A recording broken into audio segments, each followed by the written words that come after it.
Hi friends, in this class we will understand the use of Kirchhoff's laws for solving complicated electric circuits. Now what are complicated electric circuits called? Complicated electric circuits are called electric networks. And the part of an electric network in between two junctions is termed as branch of electric network. And in questions related to electric networks or complicated electric circuits, we may be requiring to determine the current through various branches और voltages across various branches. अब उन currents और voltages को निकालने के लिए हमारे पास दो रूल्स आ जाते हैं किरचॉफ्स लॉ से. अब ये दोनों रूल कोई स्पेशल चीज नहीं है. These are the two different ways of stating the two fundamental laws. First law of conservation of charge and another law of conservation of energy. Say first we come to Kirchhoff's first law called Kirchhoff's current law or junction rule. This Kirchhoff's current law is abbreviated as KCL, that is Kirchhoff's current law. What is its statement? It states that in an electric circuit sum total of all the currents meeting at a junction will always be zero, and this is nothing but another way of stating the law of conservation of charge. अगर electric circuit में किसी junction की बात करें तो उस junction पे कहीं भी कोई एक्यूमुलेशन ऑफ चार्ज नहीं होगा. इसका मतलब total charge approaching the junction in a certain interval of time will be equal to the total charge leaving the junction in same interval of time. And charge per unit time, यानी अगर उस time interval को हम unit ले लें तो charge per unit time will become current. तो it means total current approaching the junction will be equal to total current leaving the junction.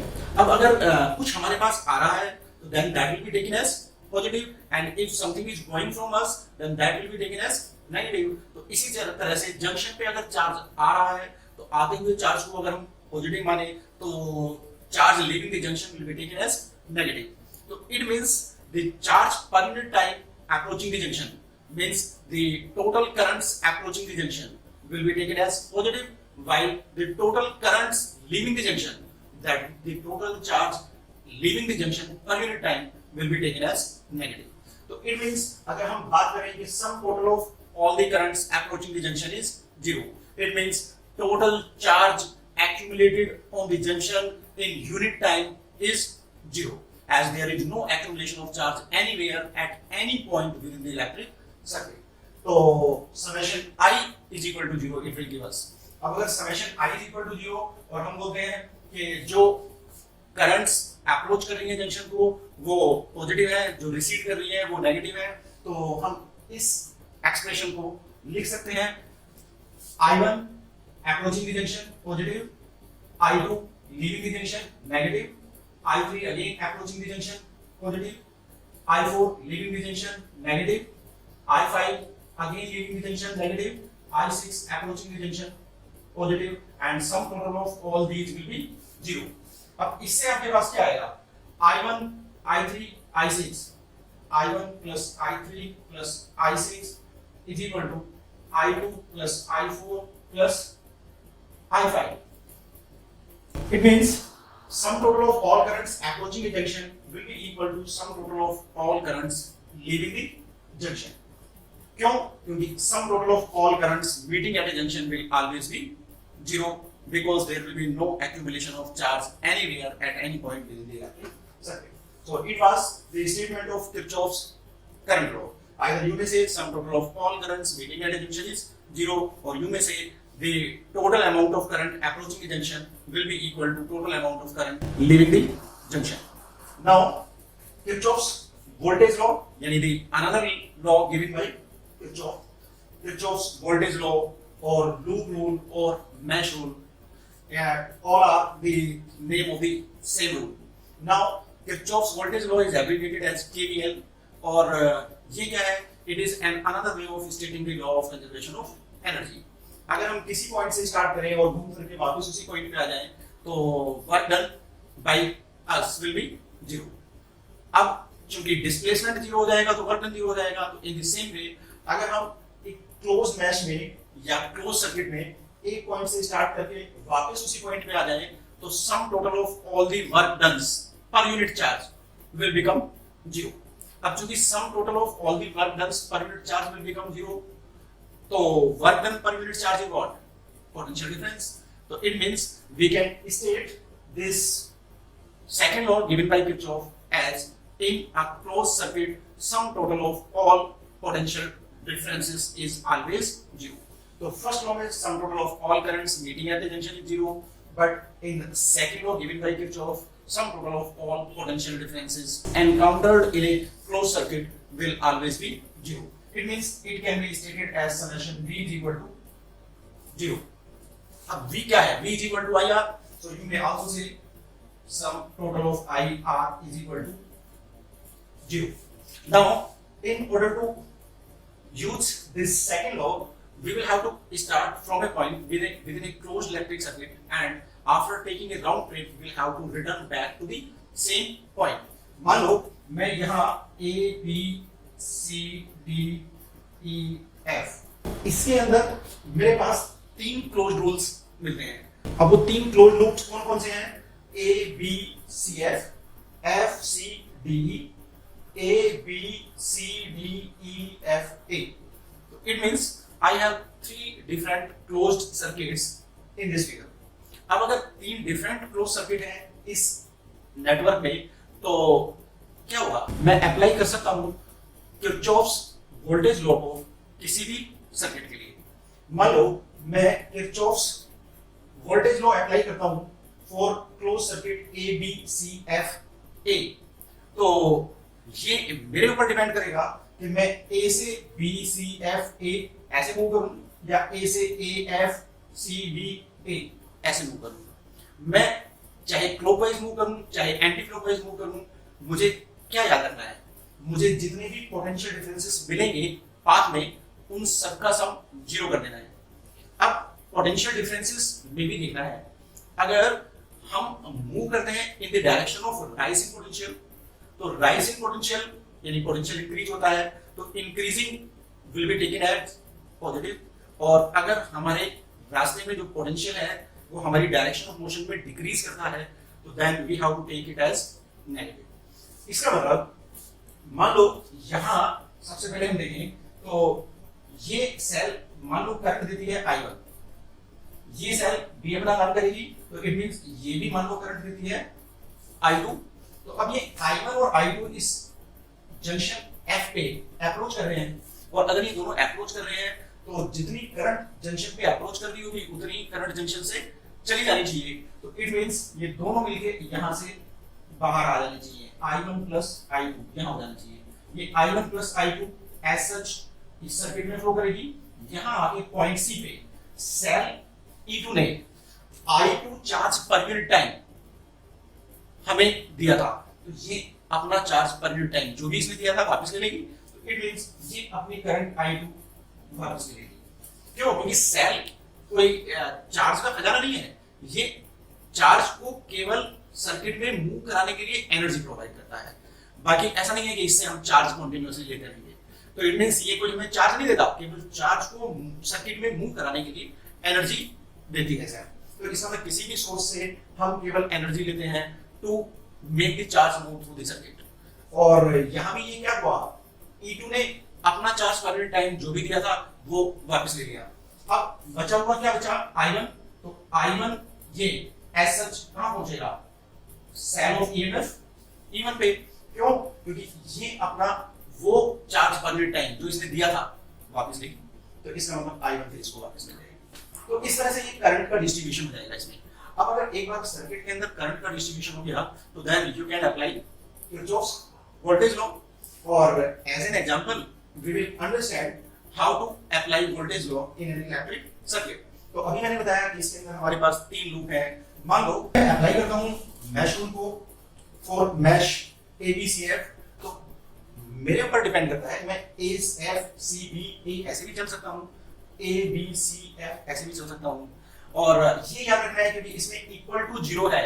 अगर आप राइज को पॉजिटिव, फॉल इन पोटेंशियल को नेगेटिव ऐसे लेते हो तब भी कोई परेशानी नहीं है, लेकिन अगर राइज को नेगेटिव मान लेते हो, फॉल को पॉजिटिव मान लेते हो, then also there will be no problem. क्यों?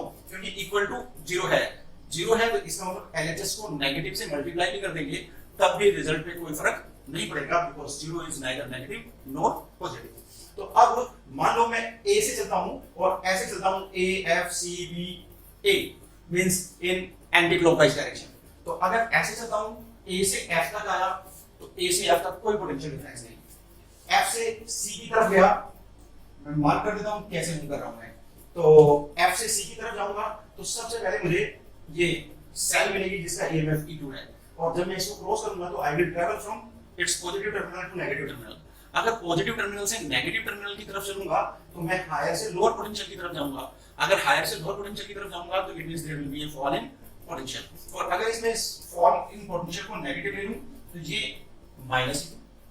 अब यहां से आगे चलता हूं तो मुझे मिलेगा ये इंटरनल रेजिस्टेंस R2, और इस R2 में करंट के अगेंस्ट में जाऊंगा। करंट हमेशा फ्लो करती है from higher to lower potential, और मैं यहां R2 में जब मूव करूंगा तो अगेंस्ट भी करंट I2 मूव करूंगा, तो इसका मतलब मैं मूव करूंगा from lower to higher potential. तो इसका R2 के अंदर जो होगा वो पोटेंशियल का राइज होगा।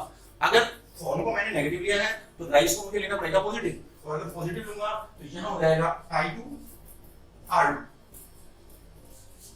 यहां से आगे चलता हूं तो सी पे पहुंचूंगा, सी तक कोई और दूसरा रेजिस्टेंस नहीं है, सी से बी पे जब पहुंचेंगे तो then we will be having a resistance R1 in the path. अब इस R1 में देखें तो then we will have to move in the direction of current.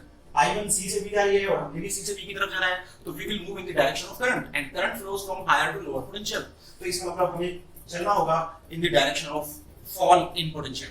अगर फॉल इन पोटेंशियल की तरफ चलना पड़ेगा तो I1 R1 means fall in potential and hence will be taken as negative. अब I1 R1 के बाद जब B से A की तरफ आएंगे तो फिर ये इंटरनल रेजिस्टेंस R1 में हमें चलना पड़ेगा in the direction of current. अब in the direction of current means fall in potential, अगर फॉल इन पोटेंशियल है तो फिर से ये माइनस I1 R1। अब जब हम E1 पे पहुंचेंगे तो E1 में क्या होगा, हमने चलना होगा from negative to positive terminal. अगर नेगेटिव से पॉजिटिव टर्मिनल की तरफ चलेंगे तो then there will be rising potential, और ये राइजिंग पोटेंशियल क्या हो जाएगा फिर पॉजिटिव, तो इट मींस प्लस E1। और E1 में हम चले from negative to positive terminal, और पॉजिटिव टर्मिनल के बाद A तक और कोई रेजिस्टेंस नहीं है, तो it means there will be no other potential drop, और अगर और पोटेंशियल ड्रॉप नहीं होगी तो it means this is equal to 0।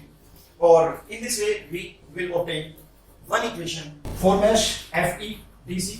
फिर से मान लो मैं चलता हूं एंटी क्लॉकवाइज डायरेक्शन में, तो F से चलता हूं और वापस F पे आऊंगा, F से E तक आऊंगा, कोई पोटेंशियल ड्रॉप नहीं, E से D तक पोटेंशियल डिफरेंस आएगा अक्रॉस R3, और मुझे चलना होगा in the direction of current. In the direction of current means in the direction in which potential decreases. अब पोटेंशियल का फॉल हो गया तो फॉल मींस नेगेटिव, तो means minus I1 plus I2 into R3, and again जब R2 में चलेंगे तो again in the direction of current, so minus I1 plus I2 into R2, और यहां से जब स्मॉल r2 की बात करेंगे तो इस स्मॉल r2 में again we will be moving in the direction of falling potential, क्योंकि डायरेक्शन ऑफ करंट नहीं चलना होगा, तो माइनस I2 इनटू R2, क्योंकि I2 इसके अंदर करंट है, R2 रेजिस्टेंस है, तो potential difference will be I2 R2। और यहां जब E2 को क्रॉस करेंगे तो इस सेल के लिए हमें चलना पड़ेगा from negative to positive terminal, means in the direction of rising potential, और राइजिंग पोटेंशियल का मतलब प्लस E2 इक्वल टू 0। क्यों? क्योंकि पॉजिटिव टर्मिनल ऑफ E2 से F के बीच में और कोई पोटेंशियल ड्रॉप नहीं होगा, तो sum total of all these potential differences will become 0. In the same way, we can apply the law for mesh A, E, B, C, B, A. और जब इसके लिए अप्लाई करेंगे तो जो रिजल्ट हमारे पास आएगा वो इन दोनों का सम आएगा, तो इन दोनों इक्वेशंस का सम जो होगा वो हमें ये यहाँ मैश रूल लगा के जो इक्वेशन मिलेगी वही इक्वेशन होगा। Now perhaps you have understood the Kirchhoff's current law and voltage law, और अगर ये समझ में आ गया तो अब देख लेते हैं कि इसको कैसे यूज किया जा सकता है for solving complex electric circuits यानी इलेक्ट्रिक नेटवर्क्स। तो हमारे पास एक इक्वेशन जिसके अंदर हमने डिटरमाइन करनी है current in each branch of electric circuit, और अगर current in each branch of electric circuit हमें फाइंड आउट करनी है तो इसका मतलब हमें अप्लाई करने होंगे Kirchhoff's laws. Kirchhoff's laws apply करने के लिए सबसे पहले हमें करना होगा इस सर्किट के अंदर distribution of current. Distribution of current के बाद फिर हमें लगाना पड़ेगा किरचॉफ्स वोल्टेज लॉ। अब डिफरेंट ब्रांचेस की बात करता है वो, तो अब वो डिफरेंट ब्रांचेस ऑफ नेटवर्क के लिए क्या है, इसका नामकरण कर देते हैं। Say this point is A, B, C, D, E, F. अब हमें क्या करना होगा, हमने करंट्स निकालनी होंगी in different branches of circuit. अब वो ब्रांचेस क्या है, जैसे ए एफ, ये एफ बी, एफ ई और ए बी, ए ई और ई डी, सी बी, तो ये जो डिफरेंट ब्रांचेस ऑफ सर्किट हैं इनके अंदर हमने करंट को फाइंड आउट करना होगा। तो इसके लिए क्या होगा जरा देखें, मान लो ये सेल करंट देती है I1। अब ये I1 पॉइंट ए यानी जंक्शन ए पे आके डिस्ट्रीब्यूट हो जाएगी टू पार्ट्स में। अब मान लो मैं लेता हूं इधर चली गई I2, तो इधर बची रह जाएगी I1 माइनस I2। क्यों? क्योंकि I1 टोटल थी, I2 उधर चली गई तो इधर बची रह गई I1 माइनस I2। अब मान लेते हैं कि ये सेल 5 वोल्ट वाली ये करंट देती है I3। अगर ये करंट I3 देती है तो ये I3 इधर से आई, I2 इधर से आई, तो ये दोनों जंक्शन B को अप्रोच कर रही है। और हमें पता है कि the total current approaching the junction is equal to total current leaving the junction. तो इट मींस ये दोनों मिलके इस जंक्शन को लीव भी करनी चाहिए। तो यहां I2 प्लस I3 इधर आ जाएगी। इस सेल ने चूंकि करंट I3 हमें दी, यानी charge per unit time given by this cell of EMF 5 volt I3 है, तो जितना चार्ज पर मिनट टाइम ये हमें दे रही है, इसको वापस उतना ही चार्ज पर मिनट टाइम चाहिए। तो इसका मतलब यहाँ ये करंट I3 मिलेगी। अगर ये करंट I3 वापस लेगी तो यहां से आ रही थी हमारे पास I1 माइनस I2। इस I1 माइनस I2 में से I3 इधर चली गई, तो इधर के लिए फिर कितनी करंट बची, I1 माइनस I2 पहली थी, इसमें से I3 और चली गई तो माइनस I3, ये करंट बची यहां। और अब जंक्शन F पे देखिए I2 प्लस I3 ऊपर से आई, I1 minus I2 minus I3 यहां नीचे से गई, और दोनों को कंबाइन कर देंगे तो क्या बच जाएगी, केवल I1। तो इसने दी कितनी थी, I1। तो चूंकि ये I1 charge per minute time दे रही थी हमें सेल, तो इसको वापस उतना ही charge per minute time I1 मिल जाएगा। और इस तरह से distribution of current in the network complete हो जाएगा।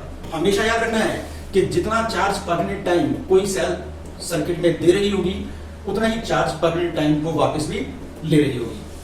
अब इस करंट डिस्ट्रीब्यूशन के बाद हमें क्या करना है, हमने किरचॉफ्स वोल्टेज लॉ लगाना है, और वोल्टेज लॉ लगा के I1, I2, I3 की वैल्यू निकाल लेनी है। अब चूंकि हमारे पास 3 अननोन है I1, I2 and I3, so we will be requiring 3 equations. और वो 3 इक्वेशंस के लिए हमें क्या चाहिए, 3 डिफरेंट क्लोज मैश।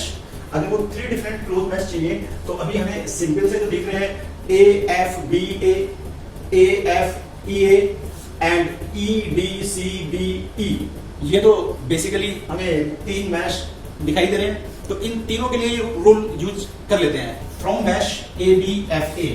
अब ABFA में A से BFA, मान लो ऐसे चल देते हैं, ऐसे मतलब अब की बार क्लॉकवाइज चल देते हैं। अगर क्लॉकवाइज चल देते हैं तो A से B in the direction of current जाएंगे, in the direction of current जाएंगे तो पोटेंशियल का 4 होगा, because current always flows from higher to lower potential. तो इसका मतलब यहां हमें मिल जाएगा -4I2 I into R। Now अगर B से F पे आए तो B से F पे भी हमने आना है इन the direction of current only. अगर डायरेक्शन ऑफ करंट में आएंगे तो फिर से ये पोटेंशियल डिफरेंस नेगेटिव, तो -2I2 प्लस I3। अब हमें चलना होगा F से A की तरफ, तो सबसे पहले हमें मिलेगा ये 1 ओम। इसके अंदर भी हम चलेंगे इन द डायरेक्शन ऑफ करंट, फिर से पोटेंशियल डिफरेंस नेगेटिव, तो -I1। और अब जब हम यहाँ इस सेल पे पहुंचेंगे जिसका EMF 10 वोल्ट है, तो इसके अंदर से हम चलेंगे from negative to positive terminal, और अगर नेगेटिव टू पॉजिटिव टर्मिनल चलेंगे तो इसका मतलब राइजिंग पोटेंशियल, तो +10, और सीधे पहुंच जाएंगे हम A पे, तो it means sum total of all potential difference is equal to 0। और इससे हमें फर्स्ट इक्वेशन मिल जाएगी। डालेंगे बाद में इस फर्स्ट इक्वेशन को। अगर मैश दूसरा देखें, फ्रॉम मैश AEFA, तो AEFA, तो ये मैश हमें क्या देगा, मान लो फिर से हम चलते हैं A से E to F हुए, तो इस 4 ओम के लिए we are moving in the direction of current, तो -4I1 minus I2, then E to F again in the direction of current, तो -2I1 minus I2 minus I3, और फिर रास्ते में मिलेगा हमें ये 1 ओम F2A के लिए, और 1 ओम के लिए अगेन -I1 और then 10 volt, and we will be moving from lower to higher potential यानी राइज, यानी +10 इक्वल टू 0। तो ये पहली बात, ये सेकेंड, और अभी एक तीसरी बात ले आते हैं, यानी फ्रॉम मैश BEDCB। तो फ्रॉम मैश BEDCB अगर यहां चलें तो पहले B2F -2 I2 प्लस I3, क्यों ऐसे मूव करते हैं, ऐसे मींस एंटी क्लॉकवाइज। तो अगर ऐसे मूव किए हम तो B2F in the direction of current, direction of current means falling potential, तो -2 I2 प्लस I3। F2E तो अगेंस्ट दी करंट चलेंगे, अगेंस्ट दी करंट चलेंगे तो +2 पोटेंशियल का राइज हो जाएगा, I1 -I2 -I3। और अब E2D जाएंगे, no potential drop, D2C 5 volt from lower to higher, इसका मतलब राइज यानी 5, और फिर C2B there is no potential drop equal to 0। तो ये थर्ड इक्वेशन है। अब इन तीन इक्वेशंस को हमने सॉल्व करना है, और सोल्व करके हमने फाइंड आउट कर लेनी है values of I1, I2 and I3। Now these three equations can be rewritten as this first equation को देखें तो ये हमारे पास आएगी I1 और -4I2 -2I2 यानी +6I2 and -2I3 means +2I3 is equal to 10. Also, if you will write second equation, then it will give -4I1 -2I1 -I1. So it means -7I1. So directly we are writing 7I1 and minus plus 4I2, and here again plus 4I2, so plus 6I2, that is -6I2. Then I3 minus plus 2I3. If we will take it on other side, then it will become -2I3 and equal to 10. This will be equation number 2. And if we will come to third equation, तो इस third equation से हमारे पास आएगा 2I1 and then I2 -2I2 -2I2 -4I2 and -2I3 -2I3 -4I3 equal to -5, means I1 -2I2 -2I3 is equal to -5/2. It will be equation number 3. अब अगर हम equation 1 और 2 को देखें तो इसमें 6I2 पॉजिटिव 2I3 पॉजिटिव, यहाँ 6I2 नेगेटिव 2I3 नेगेटिव। तो क्या करें, फर्स्ट और सेकंड को ऐड कर दें, एडिंग 1 and 2। 1 और 2 को ऐड करेंगे तो 7I1 8I1 is equal to 10 plus 10 20. This means I1 is equal to 5/2 ampere. तो ये फर्स्ट अननोन हमारे पास आ जाएगा I1। अब हमें जाना पड़ेगा I2 के लिए। तो I2 और I3 निकालने के लिए किन्हीं भी दो इक्वेशंस में I1 की वैल्यू पुट कर देते हैं। अगर I1 की वैल्यू पुट कर देते हैं, मान लो हम बात करें इस फर्स्ट इक्वेशन से, तो इस फर्स्ट से 6I2 plus 2I3 equal to 10 minus I1. 10 minus I1 means 10 minus 5/2 and 20 minus 5 15/2. 2 यहां से ले आएंगे तो it means it will become 3I2 plus I3 is equal to 15/4. Say it is number 4. क्या क्या हमने माइनस कर दिया, यहां आ जाएगा 15/2, यहां से 2 से टोटल को डिवाइड कर दिया तो that will become 3I2 plus I3 is equal to 15/4. अब ये वैल्यू I1 की पुट कर देते हैं थर्ड में भी। अगर थर्ड में भी पुट करते हैं तो दैट विल बी 5/2 प्लस 5/2। तो 5/2 प्लस 5/2 विल बिकम 5। तो from 3 we get 5 is equal to 2I2 plus 2I3, और इससे मिलेगा I2 plus I3 is equal to 5/2। अब अगर I2 प्लस I3 आपके पास आ गया, 3I2 प्लस I3 आ गया, चाहिए आपको मान लो I2, तो क्या करें, फोर्थ में से फिफ्थ को माइनस कर देते हैं, 3I2 माइनस I2 हमारे पास आ जाएगा, यानी 4 minus 5 implies 3i2 minus i2, 2i2 is equal to i3 will get cancelled. 15 by 4 minus 5 by 2. And this implies LCM will be 4. So i2 is equal to, here LCM will be 4 and 15 minus 10 and ये 2 नीचे आएगा तो multiply by 2, तो implies i2 हमारे पास आ जाएगा 5 by 8 ampere. अब i1 i2 दोनों हमारे पास आ गए, तो आते हैं हम i3 के लिए. i3 के लिए यूज कर लेते हैं फिफ्थ को. From fifth i3 is equal to 5 by 2 minus i2. So 5 by 2 minus i2 is 5 by 8. LCM is 8 and 2 4 the 8, तो यानी 20 minus 5, that is 15 by 8. और यू में से i3 is equal to 15 by 8 equal to 8 बन जाए 8 7 by 8, 17 by 8 ampere.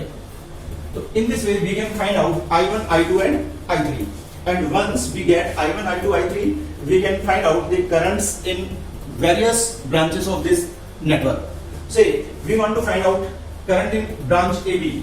So IAB is I2 and this I2 already we have found 5 by 8 ampere. Now if we come to the branch AE, so current in branch AE will be I1 minus I2. I1 we obtained as 5 by 2 minus I2 is 5 by 8. This is equal to 8 will be LCM and then 20 minus 5, that is 15 by 8 or 17 by 8 ampere. It means IAE yani current in branch AE is equal to I3 because I3 was also 15 by 8 or 17 by 8 ampere. I3 means current in branch EDCB, that is IEDCB is equal to I3 and I3 is 17 by 8 ampere. Now the rest of the branches FA, so current in FA is I1 and I1 is 5 by 2 ampere. Also current in BF, IBF is equal to I2 plus I3. I2 is 5 by 8 plus I3 is 15 by 8. So it will become 20 by 8 and 4 5 the 4 to the. So it means current in our BF is 5 by 2 ampere. Or 5 by 2 ampere means it is equal to I1. So now we come to the branch FE. So in FE we have taken current from E to F. So IEF equal to I1 minus I2 minus I3. This is I1 minus I2 plus I3. I1 is 5 by 2 ampere minus I2 plus I3 is also 5 by 2 ampere. So this current will be 0. So it means in REF there will be no current. After determining current, if required, you can find out the potential differences across various branches of the circuit.